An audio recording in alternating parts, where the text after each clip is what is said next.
Folks, we're joined by head coach Mikey Varas. Go ahead and take it away. Coach, short turnaround, the first one of the history of San Diego FC. What is it like for you to prepare the team and get some rest and then regroup again for a team that you haven't faced so far?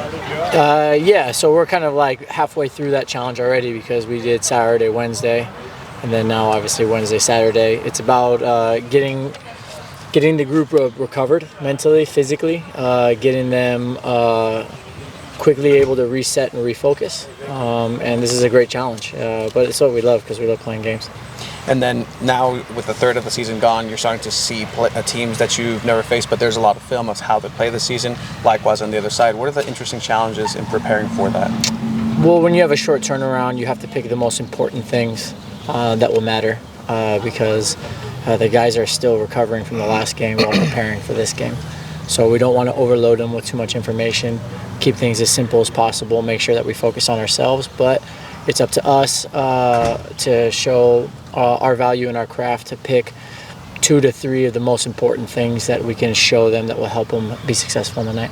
And then to replicate the results from the last games, would it be to try to keep to that style, or just it's a new opponent and then a new challenge every single day coming into the Sporting? Yeah, we just talk about every week in and week out, games being an opportunity to continue growing as a group and growing in our DNA. So that's always going to be the number one priority. And then of course, having a few nuances, because each opponent is a little bit different, as clear as possible, so the guys know what kind of game they're going to be playing in. How's it going? Hey, how you doing? Good. I wanted to ask you about the schedule. It's very unique in soccer to play this many home games in a stretch like this. Usually it's home away, and maybe 2 at home. How do you approach that, and how important is it to capitalize, knowing what's coming? Yeah, obviously, anytime you play at home, you don't have to do the travel, play in front of your fans, so that's always a plus. And then you want to win every game you play, and then especially you want to win your home games. But at the end of the day, for us, the most important thing is about finding consistency in our performance. That's something that we touched upon after the RSL game. And it really doesn't matter if the game is at home or away. Every time you step on the field and compete, there's a possibility of winning, drawing, and losing. So we just need to be prepared to give ourselves the best chances of winning as possible. I know athletes are supposed to stay in the present, but coaches get a peek ahead and look at the whole season. Describe or characterize what that schedule looks like in the back half. As of right now, I have pretty good clarity up until the MLS break. So that's about 3 weeks away. Until then, it really is thinking present moment, and then maybe a week and a half ahead. Otherwise, you'll transmit on accident energy that this moment doesn't matter, and that's where you have the potential of kicking yourself. So you just have to deal with it later. Yeah. But you kind of know when. Yeah, I mean, we have big picture stuff. I know when there's games and stuff, but like we can't plan anything because the reality is that the week and 2 weeks leading into any one fixture is the only time you can start putting details to paper, because who's available, how's the team been playing, what's the opponent's form been. All of that stuff is impossible to know. What we will know is more or less what days we train and what days we have off. In a way, was it kind of a blessing that you got this schedule with a new team, to have the comfort of playing at home? Also, you haven't played some of the teams like Vancouver. You haven't played them yet. Some of the better teams you haven't played yet. Is it nicer to have this, knowing how new everything was? We're not thinking about that at all. We just come here every day to work, get better. We played last 3 MLS Cup champions, so I think we've done all right starting with a tough schedule. And then on another note, just ask the players, they gave sort of 2 different responses, but what's your thoughts on the field condition? I know you don't control it, you don't own the stadium, so your control is not as much. But our training field is amazing, and the stadium field can improve. Can you expand on that? Yeah, there's. I think I'll probably just leave it at it. It can get better, and I think we're working with San Diego State to to make those improvements from a detailed perspective. But with our style of play, it is really important. Well, that was my next question. The quality of service is good. Yeah, because we take a lot of risk with the ball. We require a lot of precision and speed of play. So what we ask of these guys is already really, really hard. And then so a really, really great field gives us a huge advantage. And when the field is not great, it gives the opponent the advantage. And is that because of the unpredictability of the bounces? Yeah, that's exactly right. That's exactly right. Yeah, so how the ball rolls, how fast it rolls, how it bounces, and then just your footing, how your footing is. You're obviously aware of this. I mean, it was a huge issue last year. You had a professional club move the game because it got to that point. It's not at that point now. I just want to make. Is that? Yeah, no, fair? not even close. So listen, we're in a partnership with San Diego State.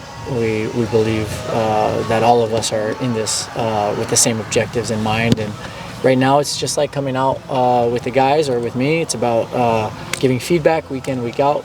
They're open to it, and then us making steps so that we get to the best quality possible of our playing style, of me coaching, of our fields, and we're all working for the first time together. So it's about pushing the envelope, but it's also about understanding that we're in this together. Got it. Mikey, we just saw Marcus come off. Looked a little sweaty. I wonder if there's an update on that. Yeah, Marcus has just started like his field portion of his return to play. So he's still got some time out, but he was able to enter as a neutral in some exercises, which is a great first step. He's doing finishing now. And so it's no longer just bike or just running or just isolated passing, which is good. ¿Cuáles serían las expectativas del equipo en una semana corta? Juegan 3 partidos. ¿Qué es las diferencias y cosas únicas en esta serie? Yeah, bueno, es un desafío muy importante porque tienes muy poco tiempo para recuperar. No tienes tiempo para entrenar, entonces es la primera vez que enfrentamos este tipo de desafío y queremos mostrar que podemos dar la vuelta rápido del último partido, traer las cosas buenas que hemos hecho y tratar de mejorar. ¿Y cuáles son las claves para seguir con esa consistencia? Han tenido muchos juegos aquí, recientemente un 5-0, un 2-0, para seguir esa trayectoria. Ya, bueno, es tener disciplina y compromiso para nuestra estructura, nuestros conceptos de juego, el plan que tenemos a nivel de estrategia y el esfuerzo. Y tener un compromiso ciego 100% y una disciplina para hacerlo todos los días y cada minuto del partido. Si hacemos eso, siempre tenemos mejor probabilidad de ganar. The team at the bottom of the table, sometimes there's a worry from fans maybe that you're not putting forth the best effort, maybe like a trap game, but what do you say to your team to keep them motivated for a game like that? Listen, if you want to be successful in life, you cannot change based on the external situation that you're facing. So when things are bad, and this idea of like, okay, now I got to work harder, and when things are good, now I can relax, it's not going to help you sustain high-level success at the elite level. So we talk about being consistent, being persistent, who we are, in the good and in the bad, making sure that we're working really hard, and that one of our values is to embrace competition. Every time we step on the field, we have the tremendous honor, but also responsibility to give everything we have, because not everybody gets to do what we do. Plus, I would think too, a team like that, they're 5 out of a playoff spot, and they're probably looking, going, "Wow, what a feather in the cap that would be." Second in the Western Conference. Yeah, you guys are sort of the MLS is a tricky league. You know, 3 wins in a row, and you can flip your position in the standings. 3 losses in a row, and you can drop quickly. So if you take your eye off of the prize at any moment, this league will give you a slap in the head and wake you up pretty quick. And then in terms of Kansas City's historically been a team that is very good in possession, 4-3-3. They always have wingers that can hurt you. We see them. Having a good mid-block pressure and then looking to counterattack us into the half spaces with their wingers. Other teams have had some success with doing that against us, and they have the profiles to do it. And then ultimately, it's a club that's a very competitive one. So, sometimes they're down, sometimes they're up, but they always compete. Okay, go ahead. Perfect. 3 in a week. Can you tell us just, as an athlete, how you regulate your body, all that sort of stuff for 3 matches in 7 days? Yeah, I think it's not something that just comes out of the blue. It's something we known obvious for a while. So first of all, it's a lot about the staff and management in terms of load, and like we set our weeks up so that when we don't have midweek game, we intentionally train a lot harder on Tuesday, Wednesday, Thursday, so we are ready for 3 games a week. So it's something we have progressing the last 8 weeks to make sure that when we have the 3-game week, we're ready. And then of course restitution, big deal, sleep, big deal, all those kind of things. So yeah. Perfect. This last game, you got yourself another assist. You're in these positions, obviously, for the team that's important in the run of play. But in these set pieces, what is your necessary role? Just filling in on that time? We see you on that near post, flicking, shooting. You know, that seems to be a preferred position for you. Yeah, I think every player has some stuff and some positions in the box that they like, and we try to talk about it on a set piece team to make sure that everyone's in where they're most comfortable. And yeah, for me, over the last few years, that's been quite an area for me. I like to be around and be in there to both flick it to the back post, but also just flick on. So yeah, we work on different kind of stuff, so it's not an accident when something like that works, and I also think that's why we are celebrating that much, because set pieces is something we do a lot here. Almost every day we go through something. So yeah, it's something we have worked on. Yeah, and then in being that defensive midfielder and that ring general, the field general position that you work, you almost have to speak 2 languages, the offense and defense. But what makes you more proud of that clean sheet effort, or just getting a dominant win with a victory at the end of it on the offense? Yeah, dominant win, of course. I think what makes me proud is like a full kind of performance, because in midfield you're part of everything basically. So if defense doesn't work, you feel guilty. If offense doesn't work, you also feel guilty. So for me, it's more control of a game and make sure that we feel like we're in control. You can of course be in front and be in control, but you can also feel kind of secure when the opponent attack and have the feeling of okay, they need something special to score. So yeah, there's different kind of ways to do it, and yeah, I feel like we are, and me personally, but we are at a good place right now. And then being captain, you're obviously the one that has to come up and have conversations with the referees in the run of play. What has that been like here in MLS? And you know, are you happy with sort of what you're getting back? Some explanations?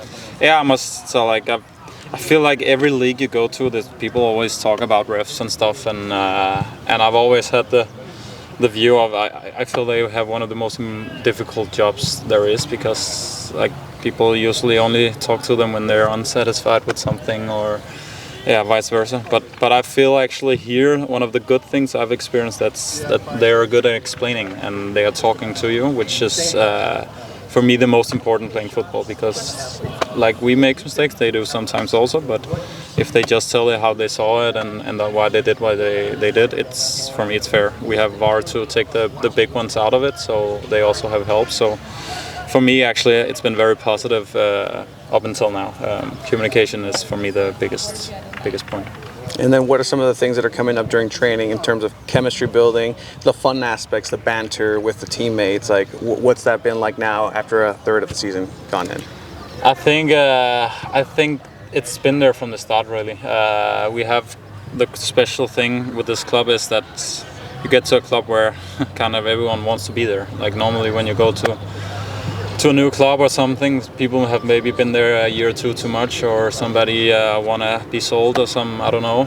Here everybody came same time, positive mind, smiling. So I feel like everyone trying to contribute. Also now we have had a good start, and maybe did better than people expected before we went in, because we were a new team.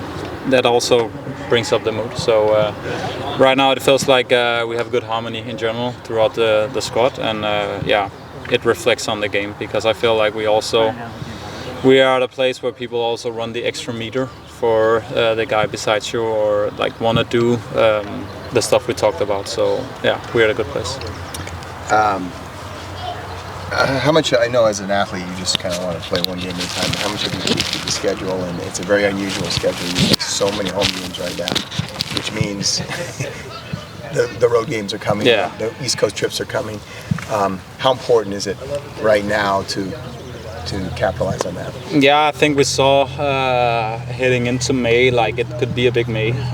We have a lot of home games, and yeah, we also experienced ourselves that some of the away games in this league is at least different from I've experienced. It's long travel, or at least you go through time zones and stuff, or there can be altitude and humidity and all those kind of things. So yeah, we know the importance of the schedule, and I think we've managed it quite well.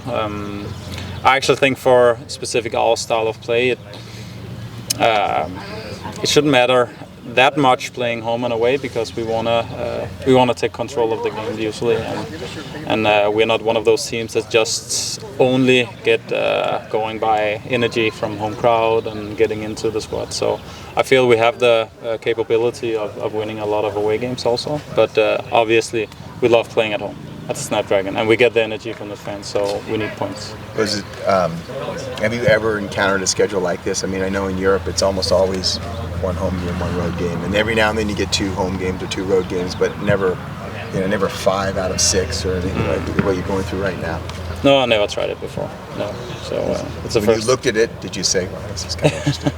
Yeah, kind of. Yeah, of course that, but also, yeah. For me and my family was also, we had a lot of guys that wanted to visit now because it's a lot of home games in a row. So yeah, we knew it from a couple of months back, but yeah, it like you noticed it and things were, but yeah, once you play football, you also just get going. The last thing for me is, I know you're not a club that owns your own facilities, so you don't have as much control over your field, but what's your concern level about the condition of the field? Last year, it got to the point where the women's team had to move a home game. Yeah.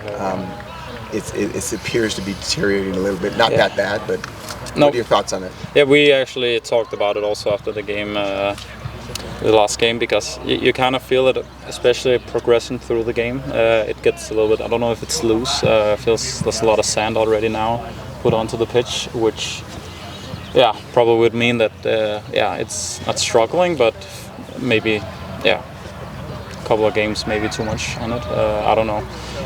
We are still able to play the way we want right now, so it's not like it's a bad pitch, and we don't complain as of yet. But we noticed also that it feels like top of it easily goes off a little bit. Has he noticed a difference from the beginning of the season to now? I mean, it feels like sometimes it's very different than we go to the pitch, and it's like must have been a game yesterday, and then next week we play there, and yeah, it looks completely different. So I think for right now it's been week to week, it's kind of changed. It hasn't been like slowly decreasing, but we noticed, and we, as I said, we talked about it. When you say we, who amongst the players? Just or among the coach? players in the dressing rooms, because yeah, you kind of feel it. It's also, you kind of feel like when you're doing tackles and slidings and stuff, you get more on the legs and knees if like it's a lot of sand and stuff. So Is it a danger? Is there an injury concern, or is it just a playing concern? no, it's playing mostly. Also because we play the way we want, and we play Right. high risk at our own box, so it's like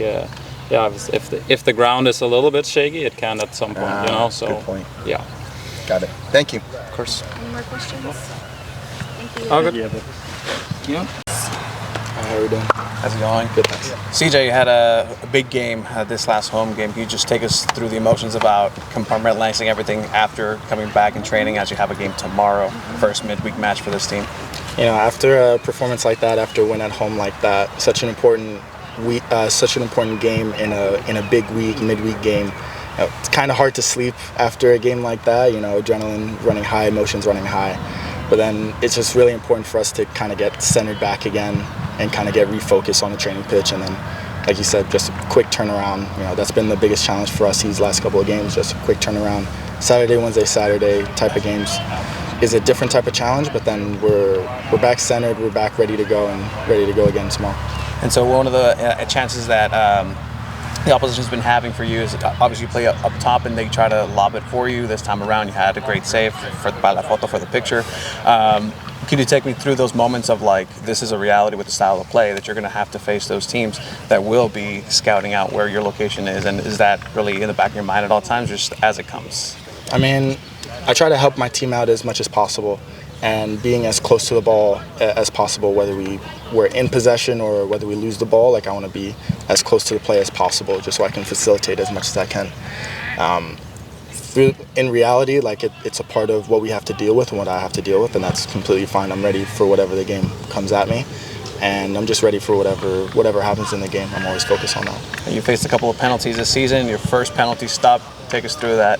Well, first of all, finally, after I had a few chances to make a big impact, didn't go my way for whatever reason, but just kept focusing on it, kept doing my homework, kept doing whatever I can to whatever I can do in this situation to help out the team, and did my absolute best. And once I heard the crowd getting louder and louder behind me, I just knew I was going to save it from that point. We were just talking about the schedule. It's a very unique schedule with so many home games now. How important is it for you guys to capitalize on this? You know, good teams win at home, and good teams win 3 points at any point during the season, and this is a really important time for us, especially to take advantage of these home matches, you know, these quick succession of home matches, to gain as many points as possible going into the tougher games, you know, longer road trips in the summer and going into the playoff pushes in the fall. So it's really, really important for us to gather those points. I know as an athlete you'd like to sort of stay in the moment, but have you peeked ahead to see what is coming in the schedule, or do you have an idea of how hard it's going to be in the second half? I mean, you like to go game by game, but it's also important to know who your opponent is and kind of get an idea of what's going to happen in the future. But like I said, you kind of have to break up the games game by game, week by week, maybe month by month. But that's kind of what we're going after right now. And we were just talking about the condition of the field. Obviously, it was a big deal last year. It seems to be deteriorating a little bit. From your perspective, I know in front of the goals it's getting a little barren. What are you seeing out there? I haven't really noticed, to be honest with you. I mean, both teams have to play on the field, whether it's raining or the pitch is good or bad. You know, everybody has to play on it, so there's no real excuses to have that diminish our style of play. And wherever we're playing, whether it be on turf or rain or snow or whatever that may be, like we're ready to go for it. As a keeper, when it gets a little barren in front of you, right? You know what I'm talking about, right in that area, right in front of the goal mouth. Do you have to be conscious of that and know that it might bounce a little bit differently or play it a little differently? Yeah, you might have to make adjustments depending on where you are on the field and what the game holds, or whether it's wet or if it's dry. You know, you might have to make a few adjustments. But like I said, both teams are dealing with the same conditions, so it's not big of a deal. Yeah, got it. Thank you. Thank you. Do you enjoy like 3-game stretches like this? Are you one of those players that really likes like getting to play all this time, or do you like taking the rest? A big challenge that I've set out for myself this season was to be on like a Champions League type of schedule, playing a Saturday, Wednesday, Saturday, Tuesday, Saturday type of games.